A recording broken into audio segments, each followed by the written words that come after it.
Thanks for downloading this episode from Teachers Talk Radio. You can find the full schedule and listen back to all our shows at ttradio.org. Enjoy the podcast. Hello and welcome to the Sunday Social on Teachers Talk Radio. Today's show is all about personal development, which is a very interesting subject in terms of how schools deliver a personal development curriculum and how schools create a personal development curriculum, ensuring that our students are getting the very best provision available. And hosting today's show is the wonderful Anna Hudson. Good morning, everyone. Welcome to the Sunday Social with me, Anna Hudson, aka Miss H Teachers.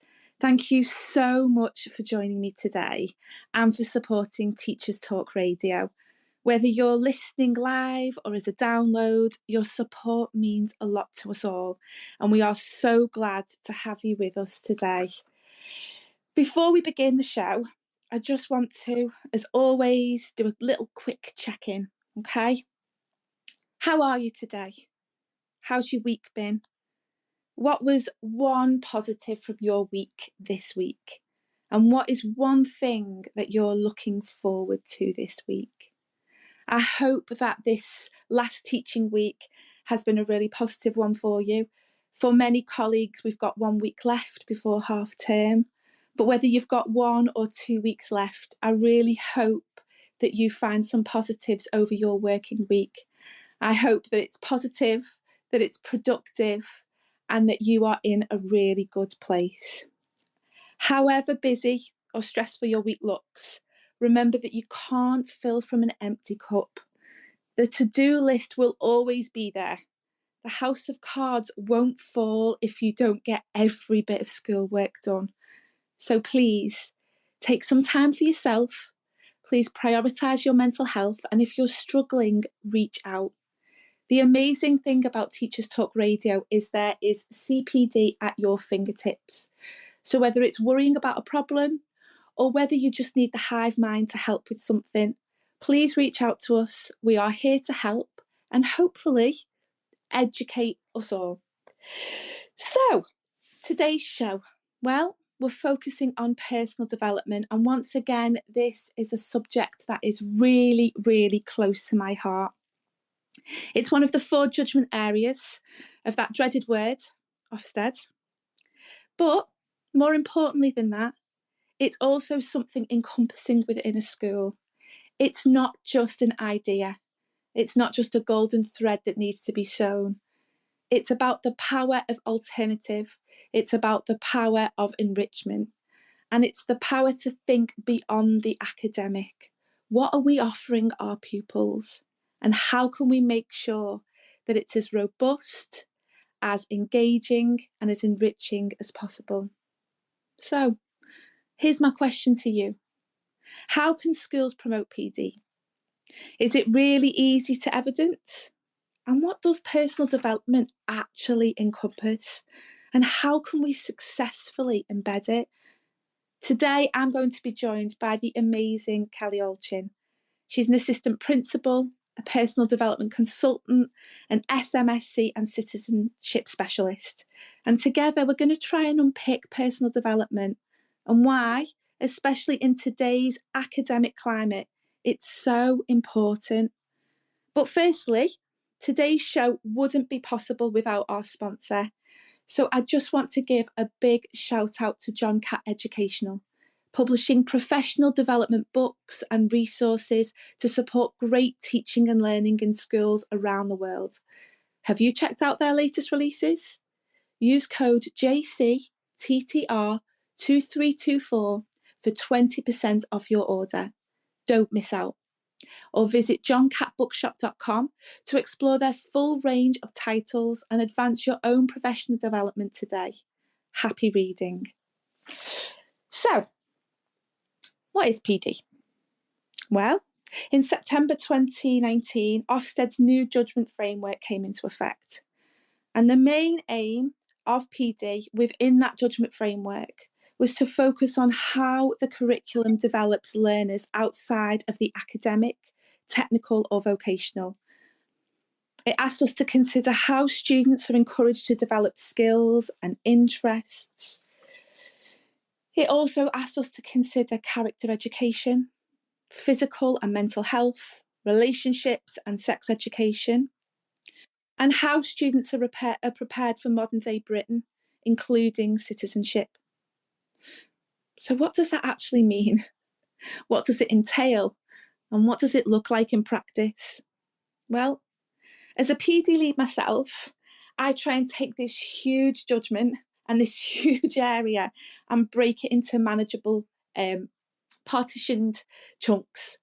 Now, your school may do things differently, and that's absolutely fine. But I think within these chunks, we'll pretty much cover everything. So for me, under the umbrella of personal development sits the following: PSHE and RSE, SMSC, so spiritual, moral, social and cultural, British values, cultural capital, character development. It also sitting within it is enrichment, clubs, and any trips that you go on. So what does a good PD look like? A good PD curriculum look like? And with no set script, how do we ensure high quality delivery? And how do we make sure that each of those aspects is not only embedded well, but is evidenced and is effective? Well, I can't think of a better time to introduce Kelly. As I said before, Kelly is a personal development, SMSC and citizenship consultant. And hopefully together we can navigate through some of these areas and what it's like for schools, particularly when this can be such a tricky area. So, good morning, Kelly. Hopefully you can hear me. Good morning. Yes, I can. Can you hear me too? Perfect. Thank you, Kelly. Firstly, good morning. Thank you so much for joining us on Teachers Talk Radio today. I'm absolutely chuffed to have you here. I'm absolutely delighted. Firstly, how are you this morning? I'm not bad this morning, thank you. Not too bad at all. We've got one more week left of school here, so sort of trying to enjoy the last Sunday before the final week, which is always a bit of a mad week in schools, isn't it, I believe. So, but yeah, all good, thank you. Good, thank you. And thank you so much, as I said, for joining us. I've been an avid follower of yours for a long time, really. And your advice, particularly around personal development, has been absolutely invaluable, particularly for me. I lead on personal development in my provision, and just the tips, the advice, the kind of food for thought really has helped me as I've been setting up my own provisions, personal development curriculum. So I'm really keen to share that with our listeners. As you know, Teachers Talk Radio is all about supporting teachers, supporting educators, offering CPD. And I can't think of a better topic, really, because it is such a minefield. It is so vague. There's a lot of words and a lot of criteria with no real explanation. So I think today, hopefully, we can navigate through together and we can offer some really good support for our listeners. But before we kind of deep dive into anything, could you just tell us, our listeners, a little bit about your background? Absolutely, delighted to. So, as you said, my name's Kelly. Lovely to meet you all on the radio. So I've been working at my current school, which is an inner city secondary school in Leeds now for about 16-ish years. Citizenship is my specialism. So for me, when the sort of changes came out with personal development being, really at the forefront, I was delighted. I've always worked in that area. So citizenship was my specialism when I trained to be a teacher. I've always led on, sort of PSHE careers. And things like that. I had a local authority job for a couple of years before I was a teacher, where I worked within sort of the child development team, and my sort of remit there was to work with schools, primary and secondary, kind of setting up their PSHE and citizenship provision. Citizenship was quite a new subject then. And more recently, I work at my school 3 days a week as the assistant principal for personal development.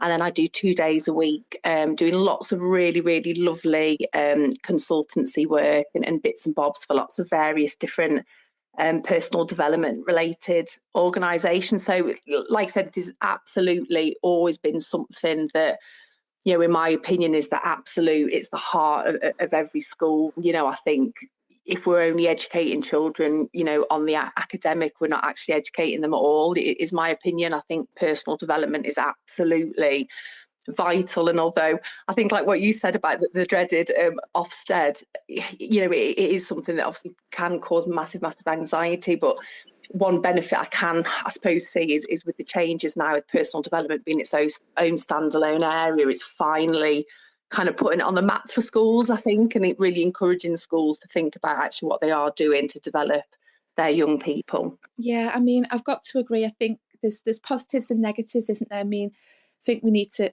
for me, we never do anything for Ofsted. Obviously our aim is always to provide high quality educational experiences for our students, but we're always mindful that it's there. And like you said, now it's, to me, in some ways we've always delivered personal development. It's just it's never been under that umbrella before. So like you said, citizenship, pastoral, enrichment, PSHE, even when it wasn't statutory, we've always delivered this thread through, but we just didn't have a word for it before. And obviously when that new framework came in, they gave us a word, they gave us some general criteria, and went, off you go. And when I put this out that I was going to do this show, I received quite a lot of feedback, and one of the kind of main feedbacks from it was kind of, it can be quite vague, and a couple of people had said it has caused them quite a lot of anxiety, because quite a lot of it, and even within the framework itself, it doesn't talk about evidence as such. It's kind of like, well, it will be evident within the school, and people were saying to me, well, how does that look?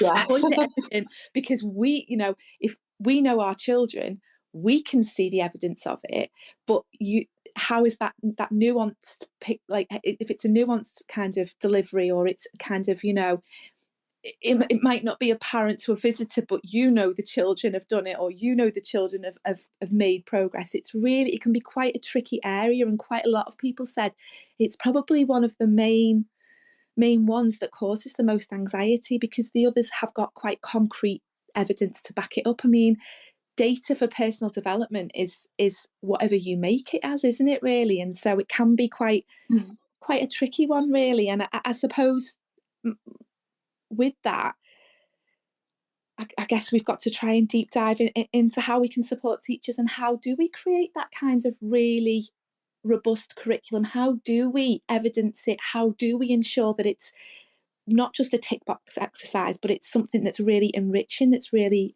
benefiting our pupils? So, I mean, obviously you've talked a little bit about your backgrounds in citizenship, and obviously developing it. How did you particularly get into personal development? Was that kind of once the framework had come into fruition, or do you think you were kind of always working towards that kind of role anyway? I think I was always working towards that role. I was a youth worker for a short amount of time before I was a teacher, and I always sort of say that if citizenship hadn't become, a subject that you could study at PGCE, I don't think I probably would have been a teacher. I think I would have done something working with young people. But for me, I've always been massively passionate about young people developing their character and kind of understanding their rights and having that kind of political literacy. So that was always it for me. And then I got my job at my school and sort of instantly sort of took a lead on PSHE and careers. So for me, that was always the natural. That was always like the natural direction that I kind of wanted to go in. I'm passionate about, quality of education and teaching and learning, but I personally see them absolutely as a joined up. I don't see personal development as a completely separate entity. I don't think it is. I think personal development massively improves teaching and learning, and I think there's lots of evidence that backs that up. But yeah, for me, that was always going to be the route that I was going to go down, and so I went from kind of being a PSHE citizenship to lead, the careers lead, and then eventually, sort of personal development became my area, and that's what I oversee now, with a sort of small team that I work alongside with. But I couldn't imagine being in a school-based role leading on any other area, because I'm so passionate about. I've seen firsthand the impact that a quality personal development curriculum can have on young people, and especially I think young people that might feel a bit disfranchised, might feel a bit I don't know, like they come from maybe, you know, parts of society that are, you know, traditionally quite disadvantaged and things like that. And I just think it's such a powerful, you know, tool for our young people. So I was, delighted that it's the area that I oversee. I couldn't imagine overseeing a different area within school. But like I said, and hopefully we'll get to sort of pick apart this a little bit on the show today, but genuinely, you know, I share an office with the quality of education team in my school. I'm always working with the safeguarding team. I'm working with the behaviour team. It's absolutely not, and I don't think it should be, that personal development is something that sits on the fringes as its own entity. It absolutely supports everything that school's trying to do. No, I mean, I completely agree. And you know, it's remiss of me if I don't put within the umbrella of personal development careers as well. I mean, there's some aspects of PD that we could literally spend the whole show unpicking, isn't there? Particularly careers, particularly the PSHE curriculum, and obviously which is going through its consultation at the moment.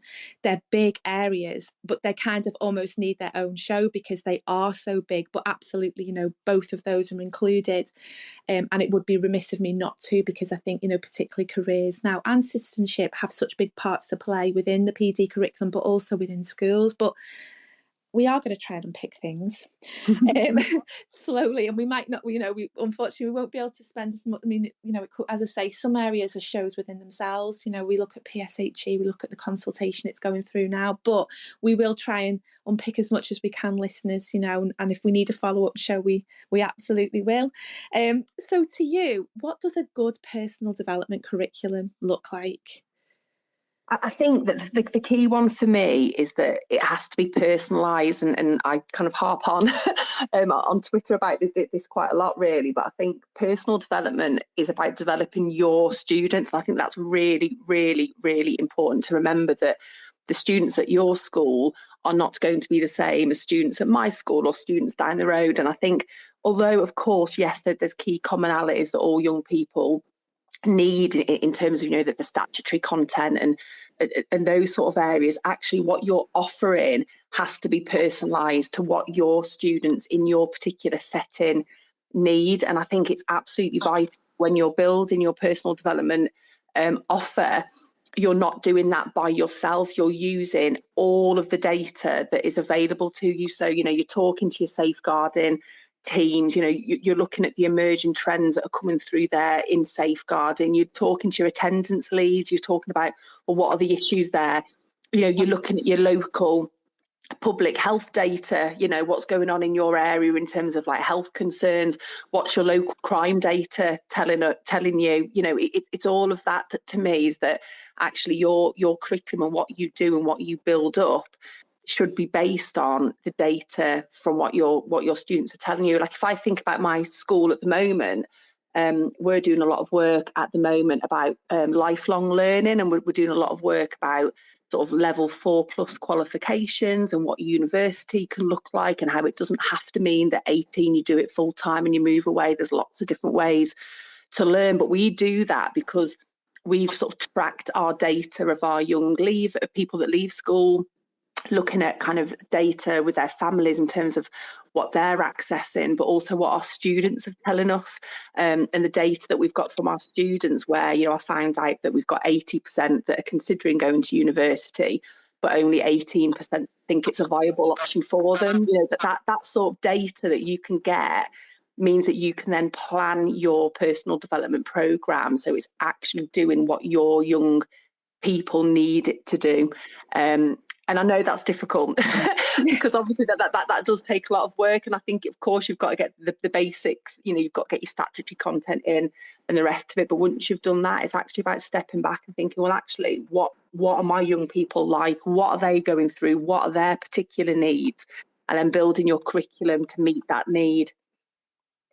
Oh, absolutely. And I think for me, I think it is a lot of work, but it's also about utilising the teams around you. Like you said, obviously, I'm exactly the same. I think I truly believe that personal development sits at the heart of everything, and you need to collect that data from all the other teams, your behaviour, your safeguarding, etc. But I agree. I think it's about using, if you've got staff, I'm thinking of primary and secondary here, because we do have primary and secondary and FE that listen along. We have lots of, variety of listeners, but utilising the staff that maybe are able to help. For example, if you have mentors, like you said, your attendance team, to help you gather that data, because in some schools, your personal development team might be one person. I'd like to say it was a collective in all schools, and I hope one day it is a bigger team, but for some schools it's not. So I guess utilising mentors, if you've got teaching assistants who are passionate about that pastoral aspect as well, utilising that team to perhaps help you grow that PD curriculum would be a really useful tip, because you can't, it is a lot to do if you're on your own, isn't it? 100%. And I think it's also like speaking to your staff body about what their interests are, because you've got to remember that it's still a relatively new, it's only been around, it's been around forever, but it's only officially been around obviously for a few years. So you're going to have loads of staff on your body that are really, really passionate about this, and it could have been the reason they went into education themselves in the first place. So we actually do it at my setting. Every sort of couple of years, I send out a bit of a staff survey, just basically asking and saying, do you know what, these are all the things that we do for personal development. Is anyone interested? Because we've got I've got a Spanish teacher that's really, from Peru, and she's really interested in kind of culture and teaching about that. So every time we have a drop down day, she puts on this huge cultural workshop, which is phenomenal. I've got an art teacher that used to be a youth worker, so she's C card trained, and she really misses teaching sex education. And these are staff members that I never would have known that they had this kind of background, interest and skill set. So that's something I would absolutely recommend, is sending a bit of a survey out to your staff, and that's all your staff, not just your teaching staff, to kind of find out what skill set you've got in your school, because I'd imagine it's more than what you probably imagined it to be. Yeah, I think that's such a good point, because as I said, I think sometimes when you're the PD lead, in whatever role that looks like, you think, well, it's on me, I've got to join the dots, I've got to make sure everything's done, when actually you're right, there's a whole host of staff out there where this might be a passion, they might have experience, they might have had prior experience, and actually by reaching out and creating a team within a team, you'd be surprised what else you can offer and what support you can get. And I think that's such a valid point. We've had a lovely message here from Mr. Hughes, and I'm really glad that he's listening along, because I know he does a lot with personal development. And it says, bespoke to your school, patterns, community, knowledge has to be holistic to benefit your students. Love this, and totally agree with what Kelly is saying. #make it count. It's got to count, hasn't it? And you're right, it's got, as hard as it is, and as much as the workload is huge, it's got to be personal to the students, because, well, the clue's in the name, isn't it? Personal development. But if it's not personal, and it's not constantly reviewed, and it's not constantly tailored to the needs of pupils, they're not going to make that progress and they're not going to, it's not going to cater to their needs. And it's got to be so personalised to do that, hasn't it, really? I think it's such a valid point, and I love that #make it count. I think we should get that trend in today, because I do think pastoral, I do think personal development, I do think it's got to count. Otherwise, why are we doing it? I think that's it's such a good point. So in terms of kind of personal development as a curriculum, are there any I sort of talked before a little bit about some of the key areas I thought about, your SMSC, your British values, your careers, your citizenship. What are the areas that you think are kind of the most important? What makes it good, that personal development curriculum? What does it need to include? I think it's such a difficult one, isn't it? Because again, I think you're going to have potentially, even school by school, you're going to maybe sometimes need to have more emphasis on some of those areas than perhaps you would in others. Cultural capital is going to look very different in my school than it might in your school or someone else's school. And I think it's looking at that. I think out of everything, though, I'm quite a firm believer in the work that you do around character and, I suppose, developing that respect. I think it is so crucial. And I was sort of umming and ahhing about this, thinking, what is the most, because it's all important, isn't it? But I do sort of think that actually if we're not really encouraging and demonstrating and pulling up our students on their character and really helping them to develop their character in terms of being ultimately respectful and kind young people. I know that might sound a little bit cheesy, but I'm a firm believer in that actually, if you're respectful and you're kind and you can get on with people, you are going to be a lot more successful than if you're not. And actually, if you think about all of the different strands of personal development, actually just being a decent, respectful person is going to help you in all those areas, isn't it? You know, if you think about relationships, well, actually, you know, if you're going to have a child with someone, if you're going to potentially get married to someone or be in a long-term relationship with someone, you want that person to be respectful. If you're a boss and you're going to be employing someone to come and work for you, you want them to be respectful. And I think that is almost the crucial thing that personal development needs to really take a hold of, and be really clear in your school that this is our ethos, this is what we believe our young people need to be successful.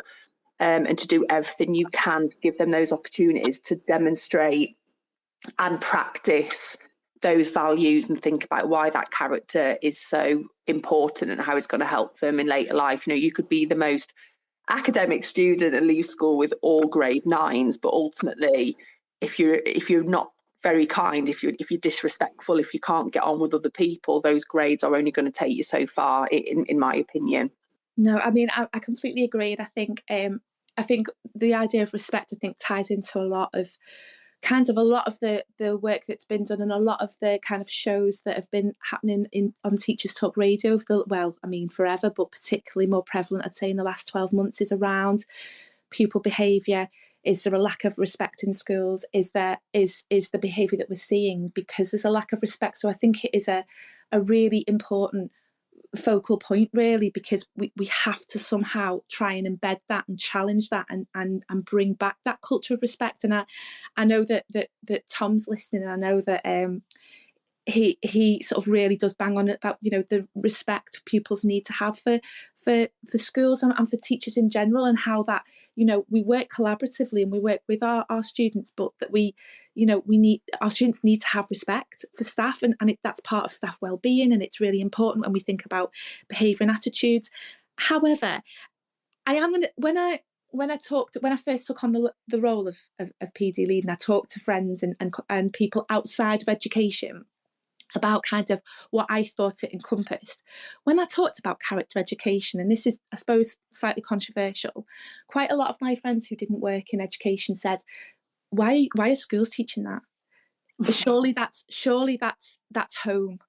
And so I guess controversially, and just to kind of pick your brains, is that aspect, and not just that aspect, but many of the aspects of personal development, are we plugging the gaps that should be taught at home? I mean, should respect come from home, and should we just simply be continuing that journey, or is it, like we're seeing in a lot of schools, we're the ones having to, as educators, having to sort of start at basics and teach that understanding and that concept of respect? Do you think that PD is just plugging gaps that should be? It's hard, isn't it? I mean, obviously, you know, in an ideal, I mean, let's you know, speaking honestly, in an ideal world, of course, you know, every single child in this country would be brought up to be, you know, taught about respect and mutual respect. And you know, I'm a mum myself. I've got 2 young daughters, primary age. You know, they've been brought up from, you know, a very, very young age to learn about respect, to learn about, you know, I've always taught them about equality and discrimination. And, you know, you might have seen on if you follow me on Twitter, my daughter even wrote a sort of letter of complaint to the school photographer because she felt poses were sexist, you know. so that's how I've brought my children up. But I also think we can't be, that is not all parents, and that's, you know, some parents are going to have very, very different views about actually what respect is. You know, we've worked in schools. Not all parents are going to have the same views on that. Some parents do lack the ability to do that, or the skills to do that, or simply don't have the same views. You know, some parents won't believe that actually children should show respect to their teachers or show respect to themselves. So I think it's, in an ideal world, we would only have to do a very, very light touch job on that. But that is not the world. That is not the world that we are living in. It's not. And ultimately, I think it's reframing how we see schools, and schools are a place of education. As teachers, we're public servants to ultimately make sure that the young people that come through our doors and leave at the end of year 11, or leave at the end of year 6 if you're primary, are ready to be successful, happy and respectful young people. And that is education. Education isn't just maths, English, getting the GCSEs, it's educating them to be successful in life. So therefore, yes, in an ideal world, the vast majority of that is done at home, but when it clearly isn't getting done at home, we're educators, and educating, in my opinion, is educating for the whole person. It's not just educating to get the best grades at SATs or at GCSE. So we have to do it. Yeah. I mean, that's it in a nutshell, isn't it? I think part of the reason why the framework did change is because I think it was recognised that there are these massive gaps, and that we can close our eyes to it and pretend it's not happening, and keep that school of thought that education is about the academic. But actually, what we've realised, and that we've moved on from COVID, and of course this judgment came in before that, but that we've seen post COVID that there are more gaps than ever before. And actually, unfortunately, we have to respond to that as education, because there's not always an opportunity for that to happen externally, whether that be at home or from other services. And like you said, as educators, we're there to educate the whole child, the whole person. And so we are more than ever taking on more responsibility and offering more pastoral and personal development. And unfortunately that and I say unfortunately because it's not, because I love it, so I'm delighted, but I know there's a bit of a divide with this, and that particularly came up, didn't it, when there was some talk a couple of months ago about whether we bring brushing teeth into the curriculum, and it caused quite a big divide in the educational world. And I don't want to flare it back up, but I think there's educators who feel that it should be more academic, and those of us that feel it should be more pastoral. And that's why, like you said before, gathering a team of educators within their own school that are more passionate about that area, that then allows those to take the lead on it rather than everyone, and ensure that we are hitting all the different areas, and we are offering all those different opportunities. And I think personal development is more important than ever before, and I think it's going to remain that way, really. Would you agree? Absolutely. I think we're life isn't the same. For teenagers today, it's different. It's not the same. Even if you just put into the mix, social media, I just think I am so thankful that I grew up in an era where that didn't exist. Do you know what I mean? And I just think even just that, if you think about, cost of living at the moment, all the stuff around, difficulty in getting on the property market, and competition for jobs, and there's the emerging AI and how that's potentially going to affect the landscape of jobs. Like there's a lot for our young people, and I think it's about, I suppose, seeing personal development as something that actually supports teaching and learning in the wider curriculum. And it's not about taking away. It's not about saying, I want to take loads of time off a young person's learning in their academic lessons. It's not about that at all. It's about the things that you're doing around that person that can actually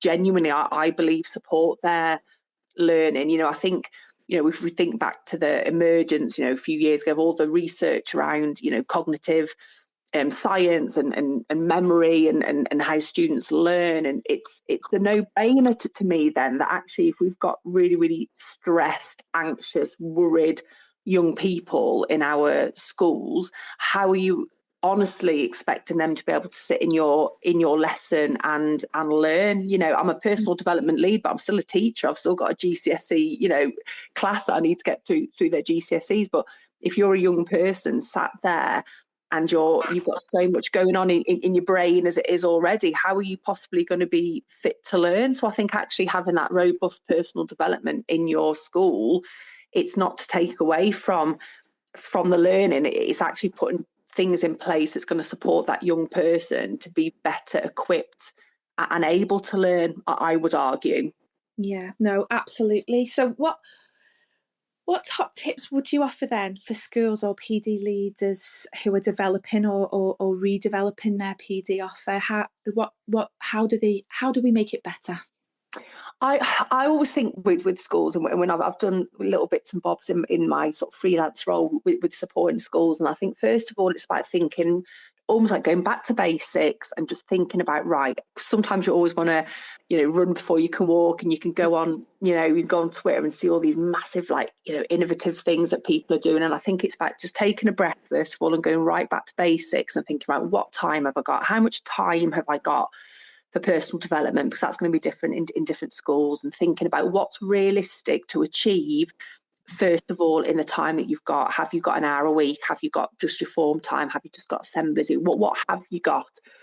And then I think it's about just first of all, I almost think about it like a body, I suppose, like your skeleton. It's thinking, right, actually, first of all, just making sure that you're hitting statutory.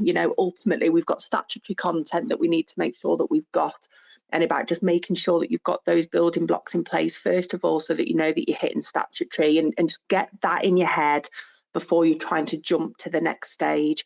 I think then it's about, like I said, doing a bit of some student voice, and doing as much sort of student voice and staff voice as you can to kind of find out what young people's thoughts and opinions are about themselves, their like identity, their self-esteem, but also what they like and what they don't like, what they'd like to learn more about their sort of future aspirations. Then you can start to use that then to build up your own personal plan. I will also, I have to say this, I will bang the citizenship drum all the time when I get the chance to speak to it, because I feel as though, if I'm honest, I feel like PED has almost made it more confusing by bringing out so many different pieces of like guidance and content and this, that and the other. And actually, if you think about, for example, your fundamental British values, and you think about all the new guidance on political impartiality and all the rest of it, actually, if you've just got a sound citizenship curriculum within your school, the national curriculum for citizenship has been a long time now compared to some of the things that have come after it. And actually, a lot of that aspect of personal development, which I know schools panic about a little bit, about, oh my goodness, what, my young people they can't quote the British values, they can't.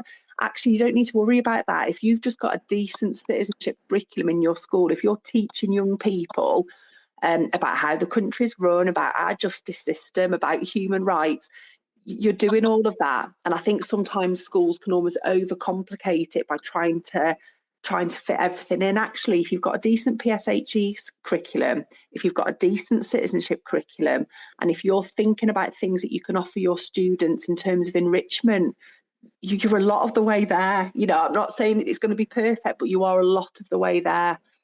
Oh, I massively agree. I think it's there's so many buzzwords, isn't there? And I think you're right. I think you've got to start you've got to start with that skeleton. You've got to flesh it out. And I agree. I think my school, the school I work at, doesn't offer, unfortunately, doesn't offer citizenship at the moment as a qualification. But it doesn't mean, and I'm thinking about primary colleagues as well as secondary, but it doesn't mean that you can't embed citizenship in and the values of it. And actually, you're right.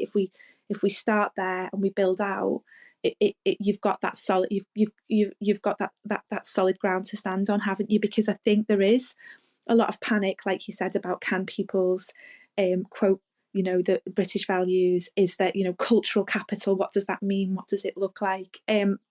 For listeners who are still a little bit unsure about cultural capital in particular, I kind of did a little bit of research and kind of got a bit more of a definition.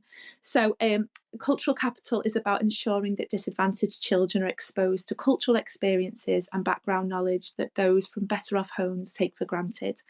Ofsted's definition is, as part of making the judgment about the quality of education, inspectors will consider the extent to which schools are equipping pupils with the knowledge and cultural capital they need to succeed in life.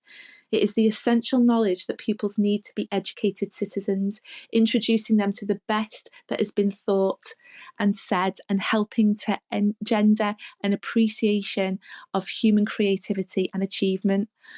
It's a long quote and it is an abstract notion, but the key word there is citizen, isn't it? It is. And when we panic and go, oh my God, cultural capital, what are we doing?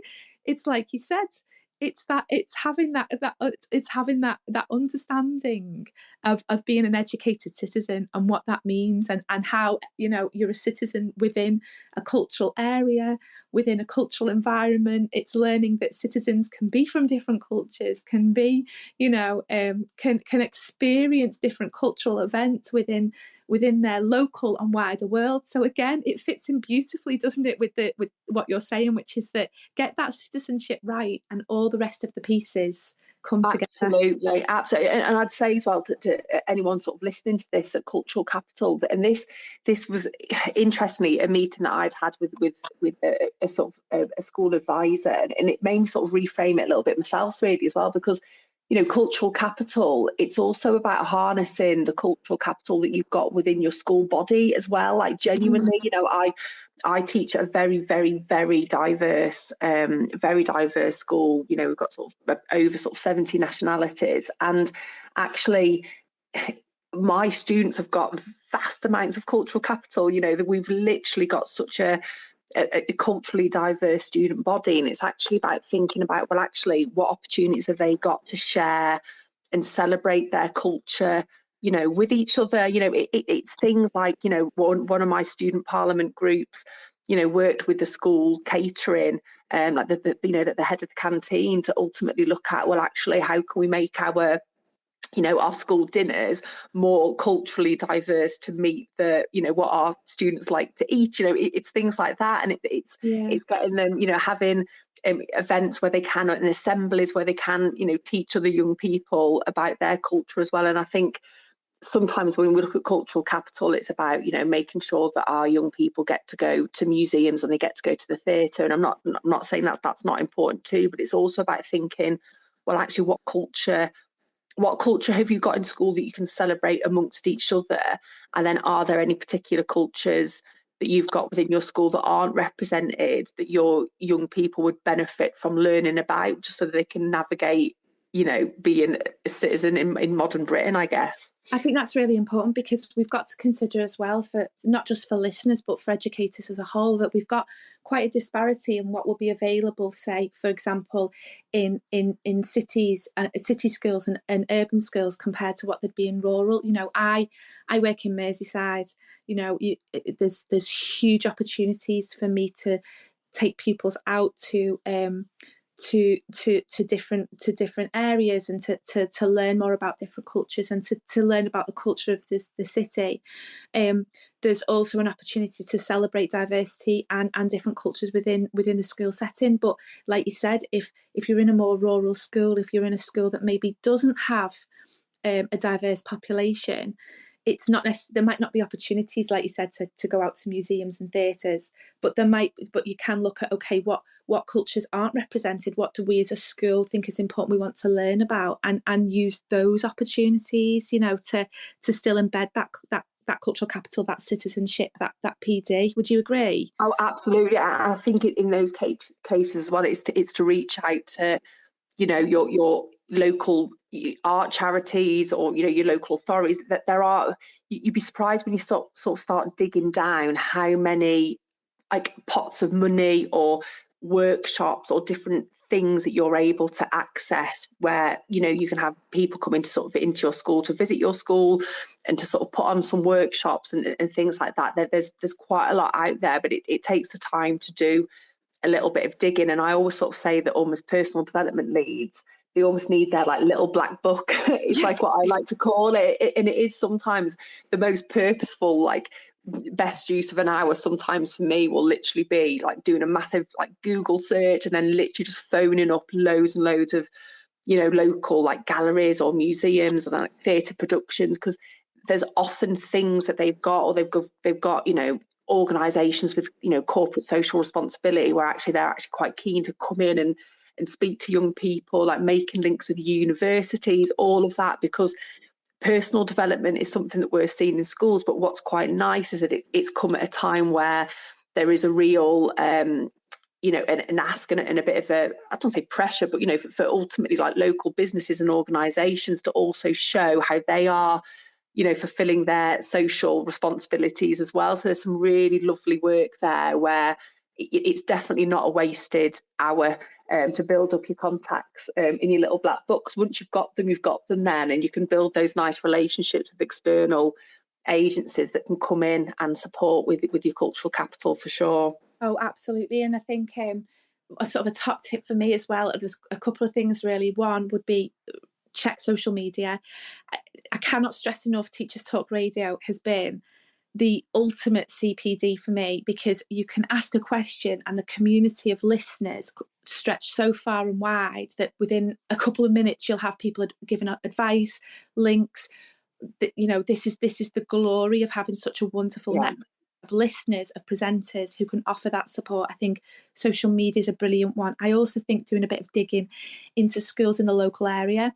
What does their personal development curriculum look like? Can you match up, and can you because I'm always mindful of budgets. I work in an area that is an area of real high deprivation, and school budgets aren't what they used to be, but what are they offering, and can you meet up together? Can there be can you share stuff? Can you share resources? Can you share like productions if you're getting them in? And can you have that more those more opportunities to share, to kind of share the wealth a little bit, and that in itself presents opportunities, doesn't it, for personal development, because schools are then working with each other, pupils are mixing with different pupils, learning more about the wider world and local community around them. I think that's a really important one. And then thirdly, be cheeky.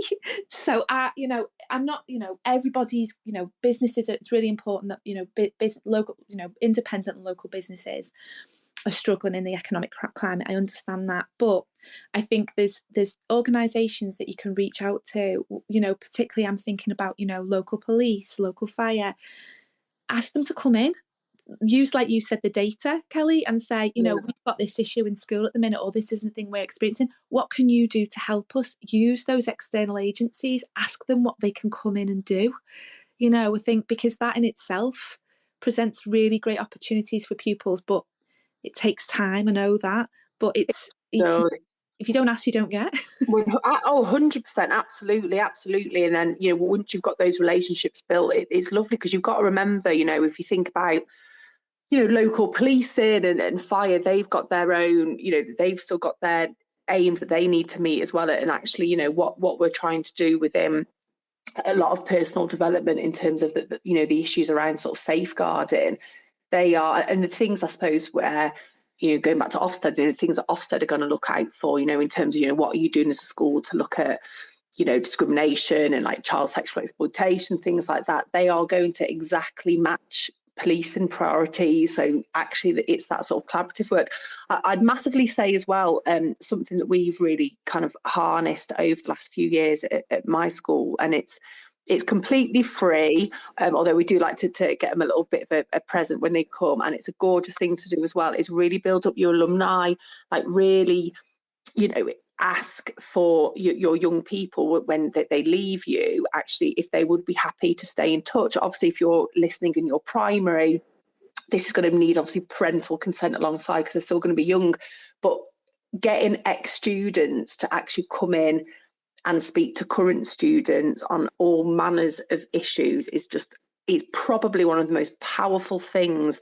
I'm a massive advocate for peer coaching. It's something that we do at my school a lot. But we have lots of our ex-students that come back into school to speak to young people about all sorts of things. And they are probably some of the most powerful sessions that I've ever experienced, way more powerful than anything that I could probably deliver myself. And it really, really works. So if that's something that you haven't considered doing, I would absolutely do that. So what we do when it's our GCSE results day, we have like a separate form that students can fill in if they're happy to be one of our like alumni, and it basically means we keep in touch with us, which students quite like to do anyway, and then ultimately asking them if they'd like to come back, and do a talk and visit and chat to young people, and it's just lovely. So if you're not doing that, I would absolutely definitely recommend it. Oh, Kelly, that's such a great idea, and I think, like you said, it fits it fits so much. It's aspirational. It's, you know, it's legacy. It's right from the horse's mouth. I went here. Here's what I've gone on to achieve. You can't ask for better, can you? Really? You know, I think that's No. such and that's such a great top tip as well, because I'll be honest with you, it's not something it's a little bit different for me, and you know, I will always recognise alternative provision colleagues. We do have some pupils, legacy pupils, that come back, but maybe about creating a stronger programme of that, I think would be really positive. So that's definitely a top tip that I'll absolutely be taking away with me today, because it's absolutely brilliant. So obviously, you know, we're starting to delve in a little bit now to kind of top tips and things that will really support that PD curriculum. If we sort of take some of them, not in isolation, but kind of some of the areas in general, what about kind of, obviously we've talked a little bit about cultural capital and things like, you know, looking at the cultures in your school, looking at the areas that, you know, you can improve on, reaching out to local community and seeing about that.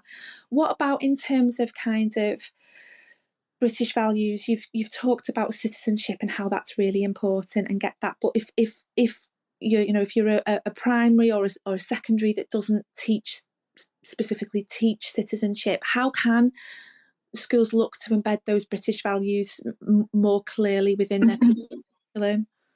Absolutely. So I think if we think about, I suppose if we start with like the two like biggies, you know, in terms of democracy and law, ultimately rule of law, I think, you know, work that I've done in secondaries and primaries, I do quite a bit of personal development work in primaries as well, is that actually the idea of democracy, if we think about ultimately democracy is, you know, power by the people, it's people being able to play a part in how their country's run. So if you take that to a school level, that's your student leadership, that's your school council, that's involving your young people in decision making in your school. But it's about making sure that that's not tokenistic, you know, that it cannot be tokenistic. It's about making sure that you have opportunities where students can, you know, apply for. And I would use, and I even right down to primary level, I would absolutely use political literacy. I would not call it an application form. It's a manifesto. You know, young people write their manifesto about why they would want to be on your school council.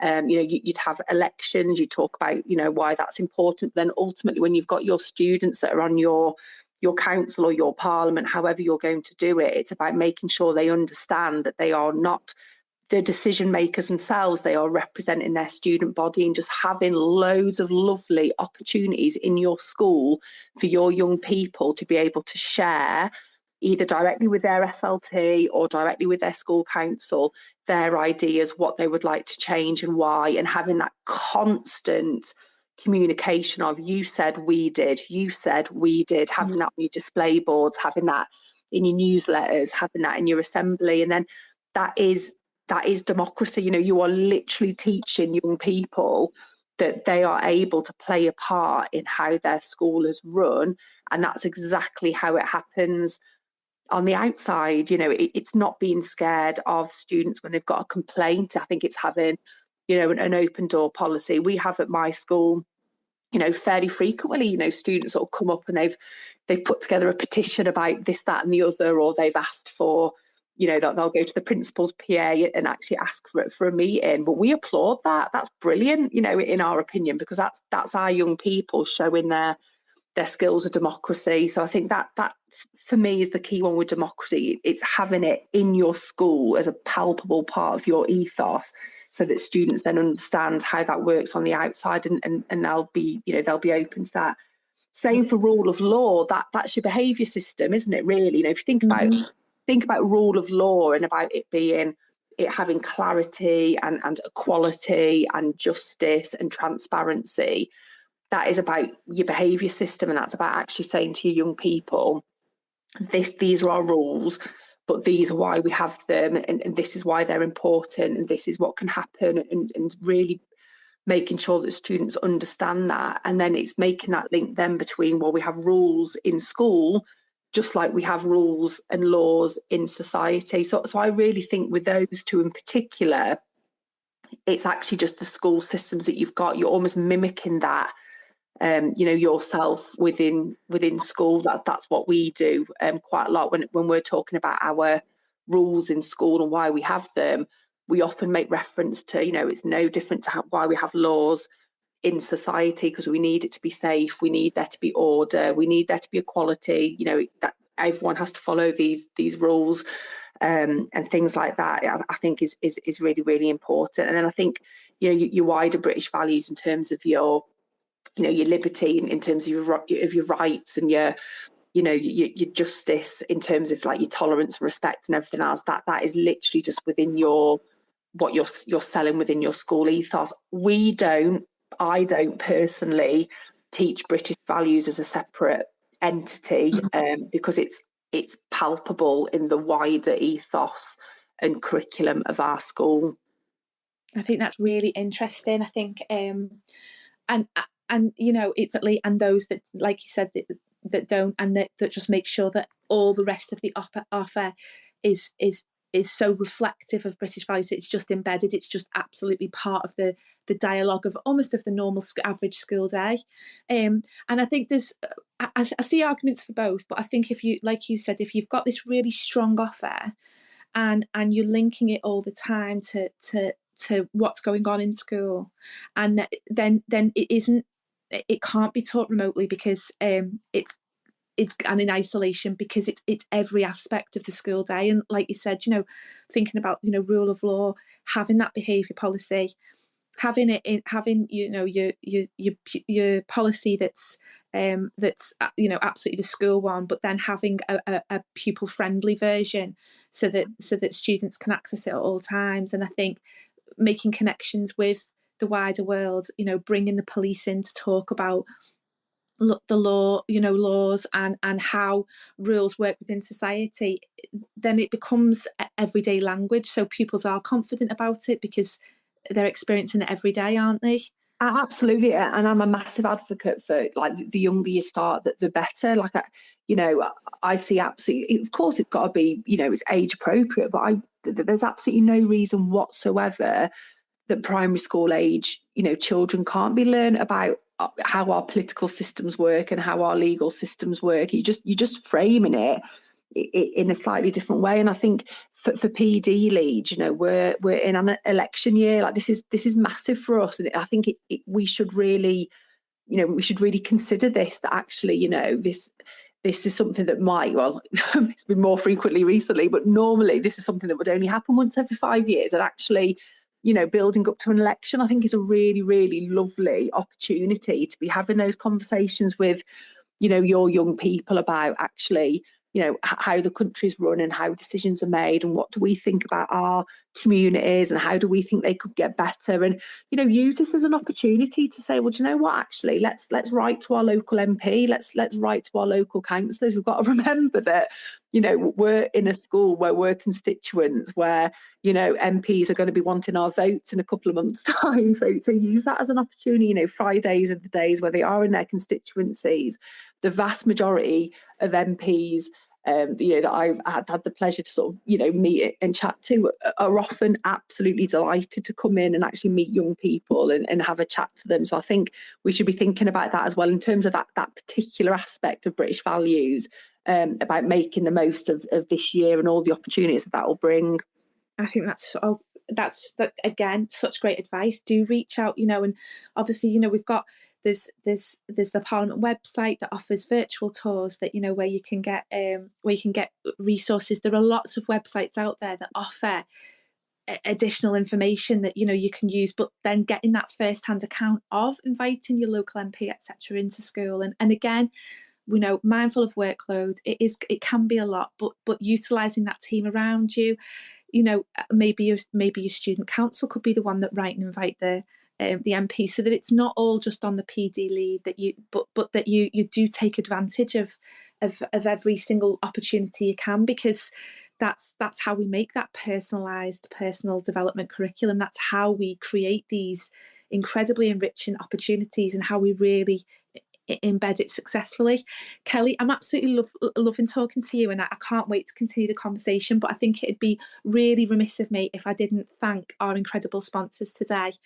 John Catt Educational, who publish professional development books and resources to support great teaching and learning in schools around the world. Have you checked out their latest releases? Use code JCTTR2324 for 20% off your order. Don't miss out. Visit johncattbookshop.com to explore their full range of titles and advance your own professional development today. Happy reading. John Catt are absolutely brilliant. If you haven't had a chance, please go and log on. They've got an amazing range of books that will really support your CPD, and there's great works on there around personal development and lots of really interesting reading, so please do click on and go and have a little look. Kelly, honestly, I mean, this is such a topic. Personal development is such a topic that's, really, I'm really passionate about. I know you are, and I think it although it looks different in every school, it transcends mainstream, alternative provision, primary, secondary. It is an area that, although it will look different in every school, is so vitally important within every school. Do you think it is easier for primary schools to develop a PD curriculum, or is it easier for secondary, or do you think it's just dependent on the team and the PD lead? What are your thoughts? Oh God, I mean that's a tricky one, and I'm obviously really, really conscious. I'm secondary, trained. I'm not a primary specialist. I'm very, very lucky that I get to spend quite a bit of time with primary, in my other role.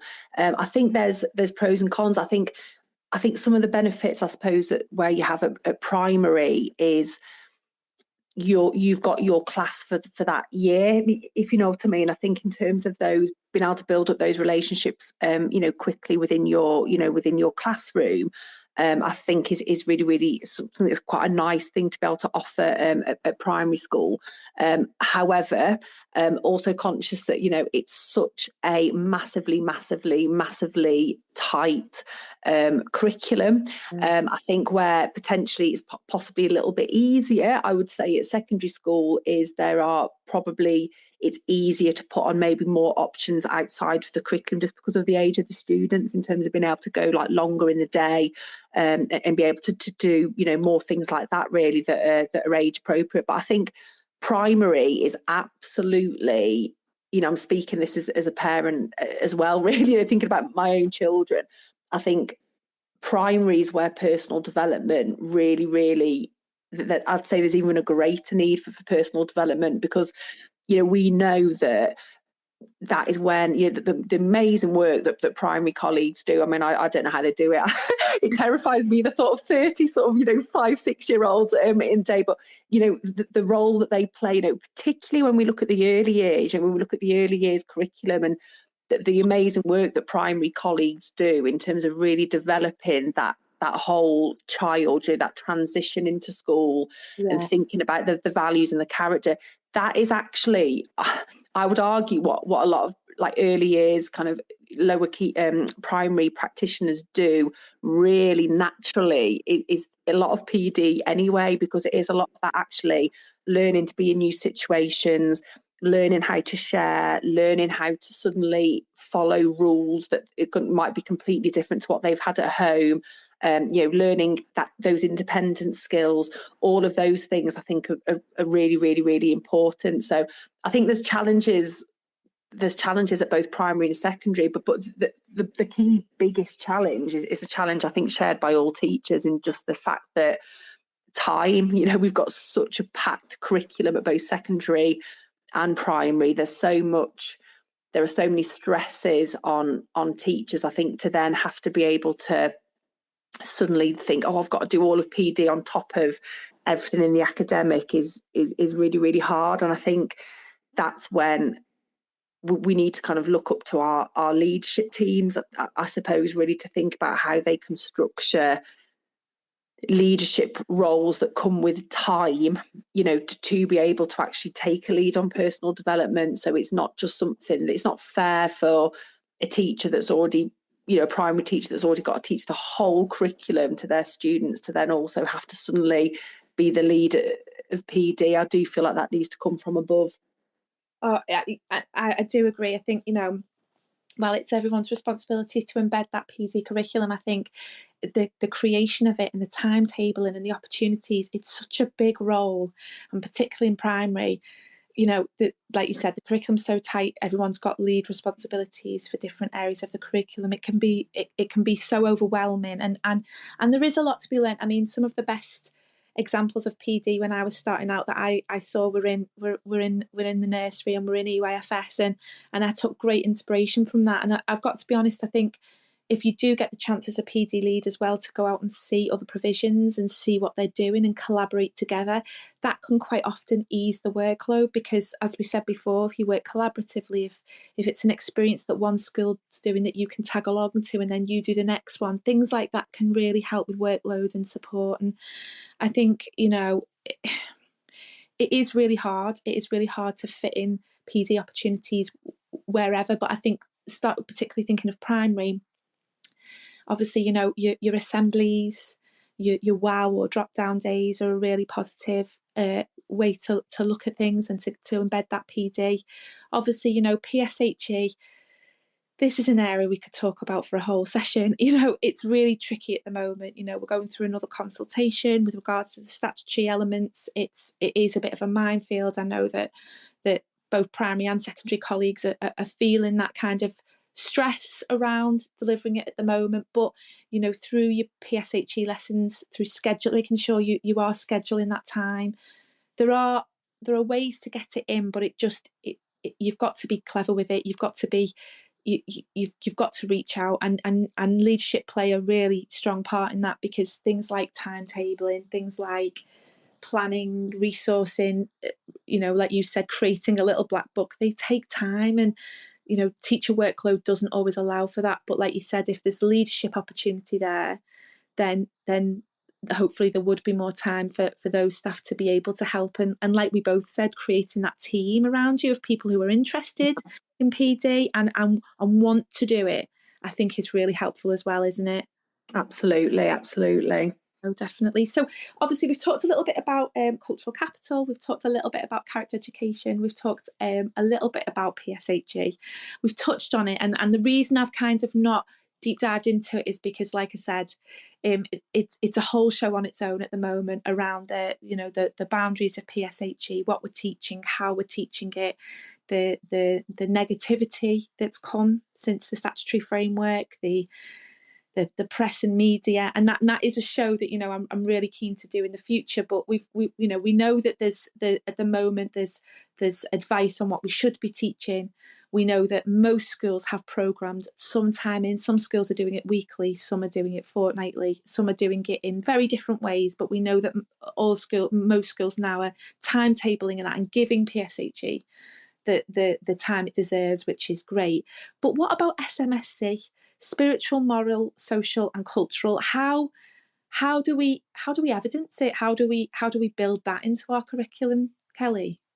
Again, it's a funny one for me, because I do sort of feel as though when you've got SMSC, it's almost again another kind of like acronym and another add-on that actually it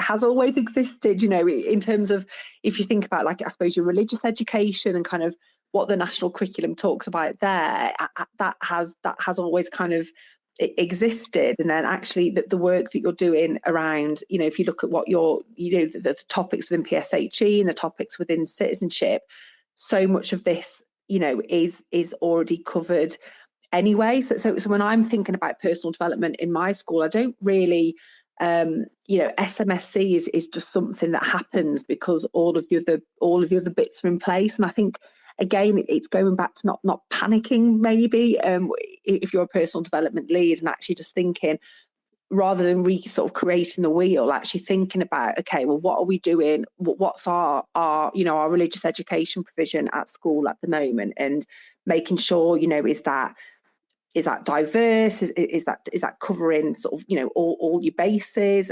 Do you have an ethos in your school where cultures are sort of celebrated? So a lot of this is probably work that you're doing already anyway. And I think it's when it's then thinking about, well, how do I how do I prove that I'm doing it, or how do I show that I'm doing it? And as a member of SLT, it's interesting because I'll sit in meetings where the attendance lead is showing their attendance data, and then the quality of education have got obviously outcome data, and it's really, really tricky, isn't it? But actually, I think with personal development, with lots of the things we've talked about today, there are still ways to evidence that through data. There are ways to sort of say, well, actually, we have just with year 9s done a massive piece of work, in terms of like looking at your SMSC. We've been looking at morals, and we've been looking at, like bullying or how you talk to someone about their appearance, or whatever it is that you might have wanted to tackle. And then you can actually look at your sort of almost your pre and your post behaviour data. Are you seeing a reduction in incidences that relate to what it is that you've just been teaching? Or if you've been doing some work on a particular year group around attendance, but actually looking at, let's look at some life skills here, let's look at some the importance of it, and how you can get yourself more organised, and this, that, and how it links to your future. Can you then track your attendance data? Is this changing? And I think there are ways to evidence that everything that we're doing in personal development, it might not be obvious to you straight away, but once you've had a bit of a think about it, there's lots of data streams in schools that we can absolutely tap into and use to show how effective our personal development is. Yeah, no, I hugely agree. And I think it's an area that, speaking out, obviously, again, when I put this show out there, that we've got a lot of feedback around is, well, how do we evidence? And what it's kind of it's quite an anxious trigger, really, going, well, how do we prove it? And we've said we've done this. One teacher got in touch with me and said, well, I've printed out, I'm putting my file together, and I've printed out my assembly timetable for the year, so that I can prove that we've done these assemblies. But if they ask the children about an assembly back from October, they're not going to remember. So should I create a book of all the assemblies with all the PowerPoints in? And I was like, no, it's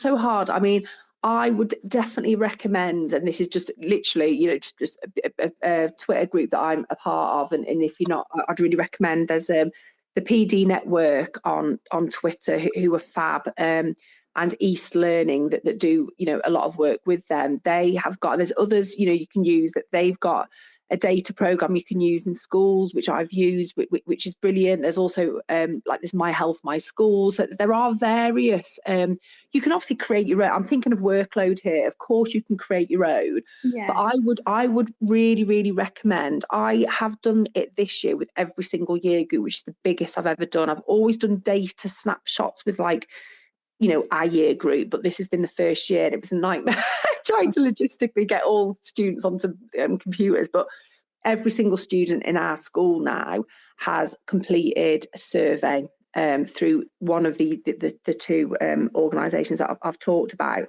And what that's done then is that's provided me with loads and loads of really interesting personal data about young people. It's told me about how they feel about their mental health, about their aspirations, about their healthy habits, even things like how often they clean their teeth. We're talking really, really, really in-depth data. So what I'm then able to do is really, really crunch. Okay, what's the data telling me are the key issues for my personal development, for my young people? What do I really need to be focusing on over this year? What I'll then be able to do is obviously put those things in place, change around my curriculum, do what I need to do. But then what I'll be able to then do is an additional survey. Do you see what I mean? And then that will literally be able to give me data to almost say, well, in this year, this percentage of students were saying that. So our personal development program did this. And then as a result, this was the change. And I think for personal development leads, doing that doesn't have to be with every single year group, but getting some of that data, I think it gives that bit of confidence. Because I've had times I would class myself as an experienced personal development lead, because it's all I've ever done. But I've had times when I've thought, oh my goodness, is it good? I think it's good, but is it good? Like how do I know that's actually having that data it really gave me the confidence. And another thing that I've done over the last couple of years, which I'd recommend, it is hard work, but I would really recommend it, is tapping into external verification. So we did the SMSC kite mark, quality mark through Young Citizens, and we've done like the quality in careers standard, and we've done the citizenship quality mark as well, and that's obviously quite a lot.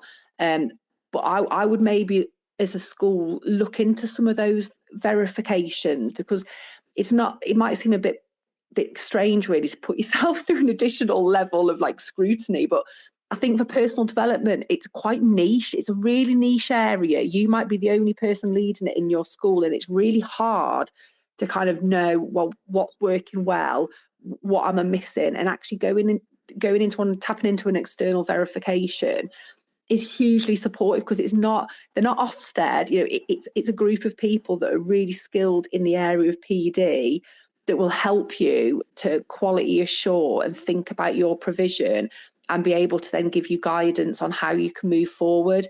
So I think for me, my advice is like that data, and then looking at that external verification as well, just because it gives you that extra layer of confidence, I think.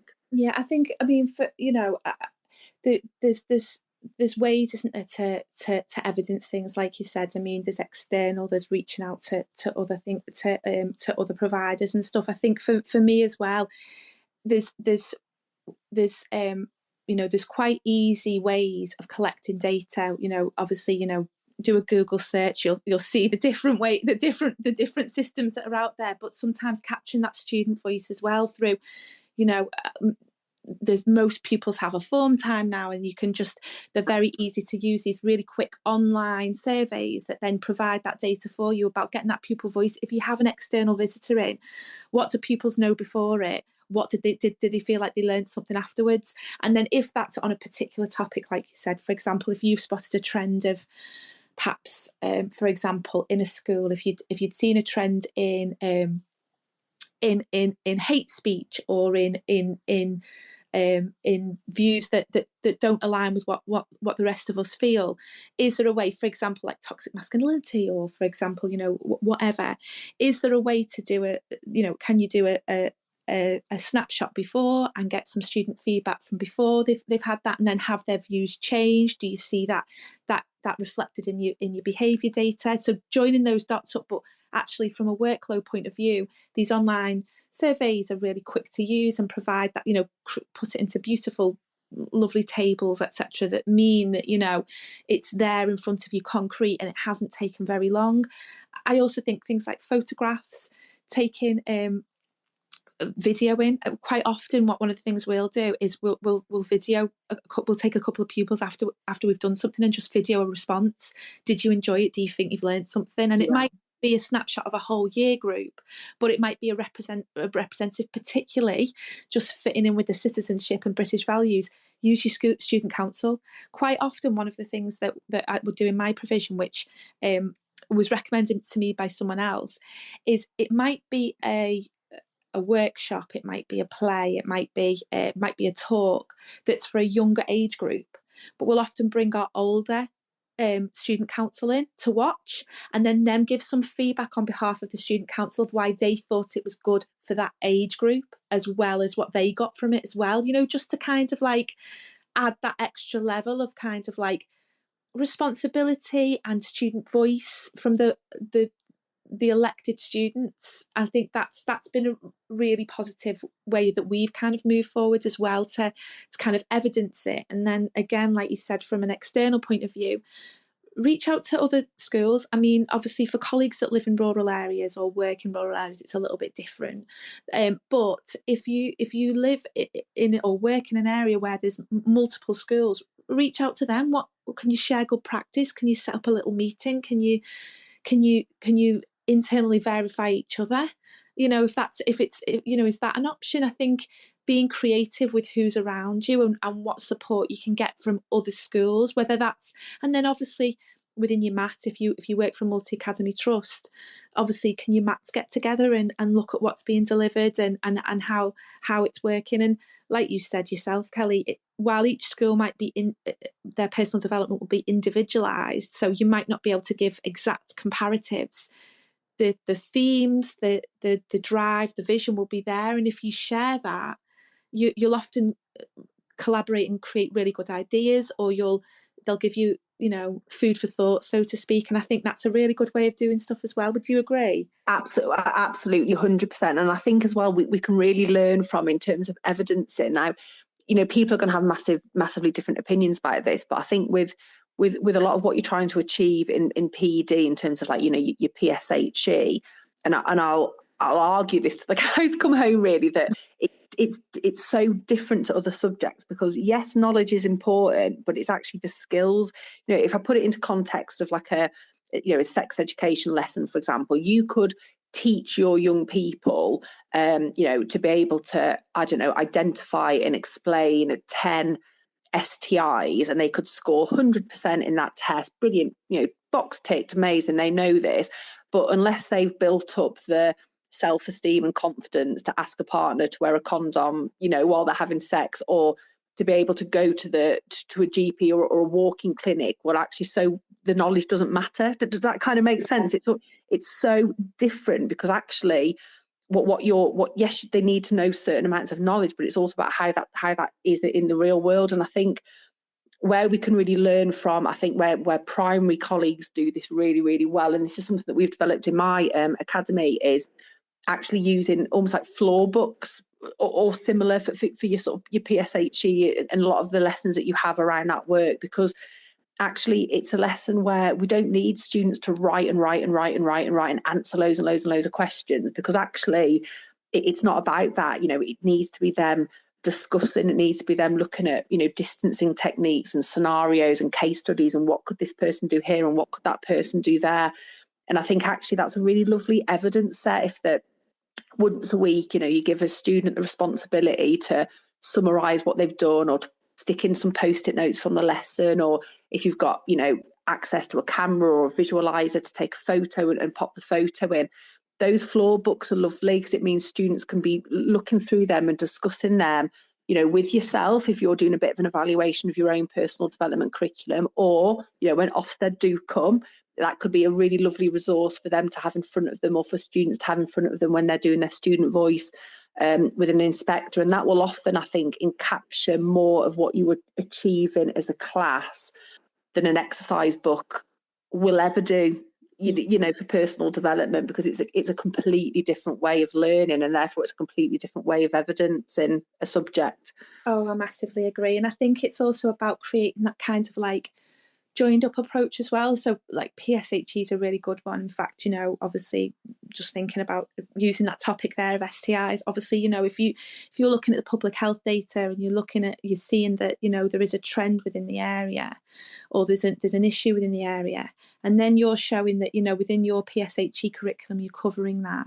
And then you're following that up with an external visitor, whether that be a school nurse, or whether that be a nurse from the sexual health clinic, and then you're signposting pupils, and you have that information available for students should they need it to know where their local sexual health clinics are.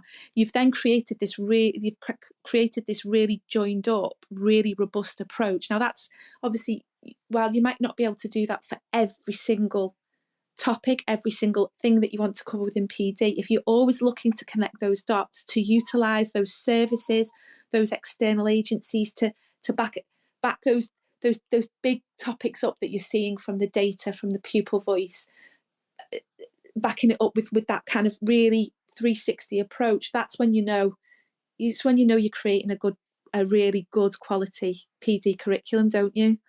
Oh, absolutely.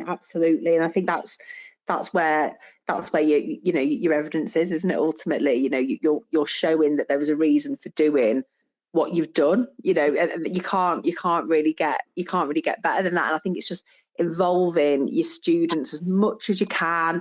Even think about your assembly program. Like when I plan my assembly program, I do that with the whole academy. You know, I ask all my staff body, I ask all my students, so that actually, you know, we then create a calendar of assemblies that's really student led, that's needs led. It's what we, you know, it's what we need. It's what the national picture's showing us.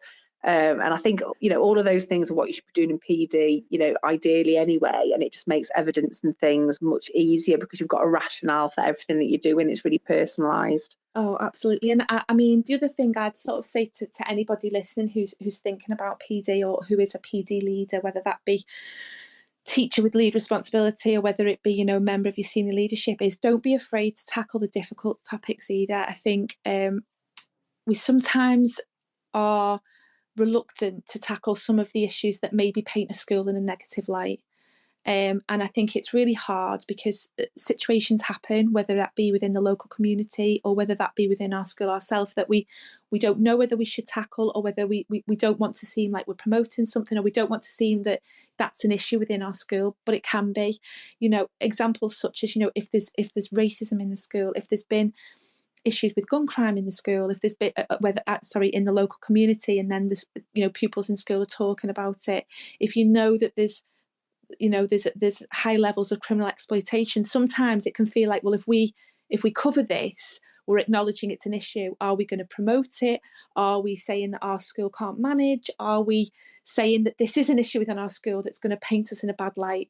Absolutely not. The reality is that there are positives and negatives within every school, and actually we've got a duty of care to tackle these issues. And if we know that we're tackling them and we're doing it well, and we're reaching out to those services and those agencies, and we tackle it head on, we're not only tackling the issue, but we're also showing that as a school that we acknowledge that there are problems, but as educators we are educating on it. We can't hide away from those tricky topics, and I know it's hard for us sometimes. And, you know, I've had many friends who teach PD who've had to really, you know, have come up against some resistance in covering some topics because leaders have felt like, oh, is this a bit sensitive? Or you know, we don't want to seem to be promoting things, but actually this is what our young people are going through, and we have to tackle it head on because we have to support them and our communities.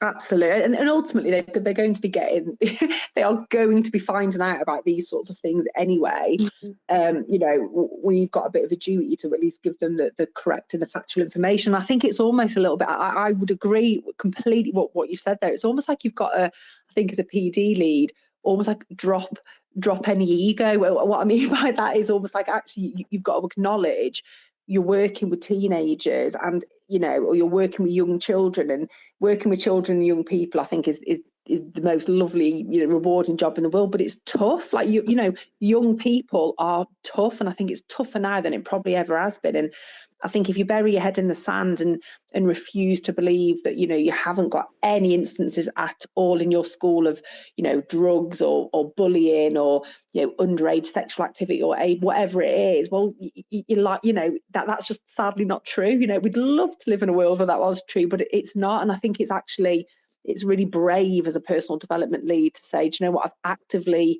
sought out and found out what the issues are because I want to know what they are, because if I know what they are, I can help to do something about them, rather than sort of burying your head in the sand and trying to kind of almost gloss over or hide any issues, which is the, you know, absolute opposite of what we should be doing.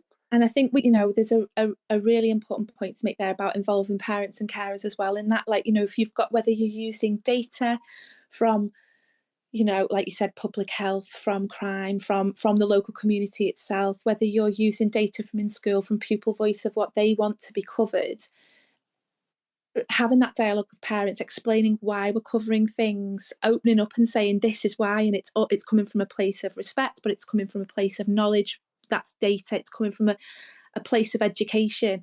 I think that's really important to include them in that, so that then it's something that can be that when it's tackled in school, it can continue at home. Absolutely. And I think that's really important to include that parental and carer voice. And I think if you're looking to, you know, create that outstanding PD curriculum, working with parents and carers and keeping them informed along the way, and maybe even conferencing with them to see what they think their children need is a really, really great way of creating that personalised personal development curriculum, which is what we are all trying to do. Kelly, it's been such a pleasure. I could carry this conversation on for days, but we're running out of time. I just want to say a huge thank you. I've our main aim of this show is always to offer that food for thought and that takeaway CPD, and I can't think of anyone better today to have done that. You've been absolutely incredible. I'm fizzing with excitement of things I want to take back and do tomorrow in school, and I'm sure our listeners are as well. Thank you so much for coming on today. I really appreciate it. And listeners, please do follow Kelly. She has got some incredible advice and really top tips, so you won't go wrong if you give her a follow. Kelly, thank you again, and thank you to everyone that's listened along today. I really hope that you've got some takeaway tips. I hope that it's made you think about your personal development curriculum offer. I hope that if you are a PD lead, you've got to take away some things today, and if you want to be involved in PD, I hope that it gives you the confidence to go and have that chat with your leadership and your PD lead. Thank you for listening along today. I'll be back with you in a couple of weeks. I hope you have a fantastic day, and thank you for listening to Teachers Talk Radio. Thanks everyone. Bye now. You've been listening to Teachers Talk Radio. Tune in live and listen back at ttradio.org. We look forward to hearing from you next time on Teachers Talk Radio.